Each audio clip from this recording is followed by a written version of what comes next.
High dear students, আজকে ধারাবাহিকভাবে সিলেবাসের যে ভাগগুলো রয়েছে তা নিয়ে আলোচনা হবে। সকলেই আজকে যে ইংরেজি গ্রামার ক্লাস সেই ক্লাসে স্বাগত জানাই।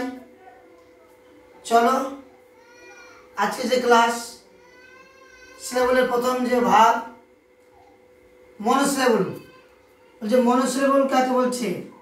যেসব ওয়ার্ড এক শ্বাসে বা ঝোঁকে উচ্চারিত হয় তাদের মনোসিলেবল বলে।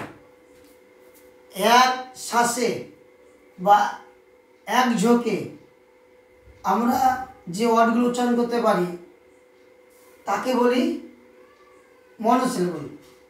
যেমন man, mat, bat, cat, rat, dog, fog etc. এই সমস্ত ওয়ার্ড আমরা একসাথে উচ্চারণ করতে পারছি। তাই এই man, mat, bat, cat, rat, dog, fog এরা হচ্ছে কি মনোসিলেবল। এরা হচ্ছে মনোসিলেবল। তারপরে দেখো 2 নম্বর ডাইসিলেবল। বলছে যেসব ওয়ার্ড দুই শ্বাসে বা ঝোঁকে দুইবারের প্রচেষ্টায় উচ্চারিত হয় তাদের ডাইসিলেবল বলে। আমরা এর আগে এক ঝোঁকে উচ্চারণ করলাম, কিন্তু এরপরে আমাদের দুইবার চেষ্টা করতে হবে, দুইবার শ্বাস আমাদের নিতে হবে, তাহলে উচ্চারণ করা যাবে। তাদের বলছে ডাইসিলেবল। যেমন বলছে মা দার, মা দার। এই মা দার শব্দটি উচ্চারণ করতে গিয়ে আমাদের দুবার শ্বাস নিতে হচ্ছে। মা দার, ফা দার, সিস্টার, ব্রাদার। এই মাদার, ফাদার, সিস্টার, ব্রাদার এরা সকলে হচ্ছে কি ডাইসিলেবল ইটিসি। এরপরে আসছে ডিয়ার স্টুডেন্টস ট্রাইসিলেবল। ট্রাই, ট্রাই মানে হচ্ছে তিনবার। তাই এখানে বলছে যেসব ওয়ার্ড তিন শ্বাসে বা ঝোঁকে উচ্চারিত হয় তাদের ট্রাইসিলেবল বলে। তিনবারে যে সমস্ত ওয়ার্ড উচ্চারণ আমরা করি তিনবারে বা তিন ঝোঁকে বা তিন শ্বাসে বা তিন দমে তাদের ট্রাই বলা হয়। যেমন বলছে পন চা এপ,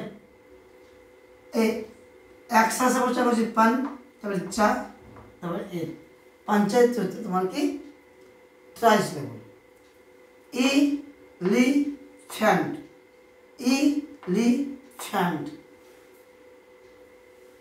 আমব্রেলা, আমব্রেলা ইটিসি।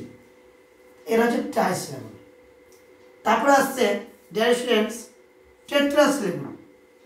যে সিলেবলের 5টি ভাগ এর আগের ক্লাসে তুলে ধরা হয়েছিল, তার 4th ভাগ হচ্ছে টেট্রাসিলেবল। এটাকে বলে যেসব ওয়ার্ড 4 শ্বাসে বা ঝোঁকে উচ্চারিত হয় তাদের টেট্রাসিলেবল বলে। যেমন ইডুকেশন, ইডুকেশন, এডুকেশন মানে শিক্ষা। এডুকেশন ওয়ার্ডটা আমরা 4 বারের প্রচেষ্টা উচ্চারণ করতে পারছি। Experiment, experiment. যেমন রয়েছে ডেপুটেশন, ডেপুটেশন ইটিসি। এই সমস্ত ওয়ার্ড আমরা 4 বারের প্রচেষ্টা উচ্চারিত করছি, তাই এরা হচ্ছে টেট্রাসিলেবল। তো এই হচ্ছে সিলেবলের ভাগ। এর পরবর্তী ক্লাসে আমরা পলিসিলেবল নিয়ে আলোচনা করব। এরকম সিলেবল সংক্রান্ত, ইংরেজি গ্রামার সংক্রান্ত বেসিক নলেজ নেওয়ার জন্য আমার YouTube channel sir Gauranga subscribe করবে, থাম্ব প্রেস করবে, লাইক করবে, কমেন্ট করবে এবং পাশে থাকবে। Okay, thank you, all the best.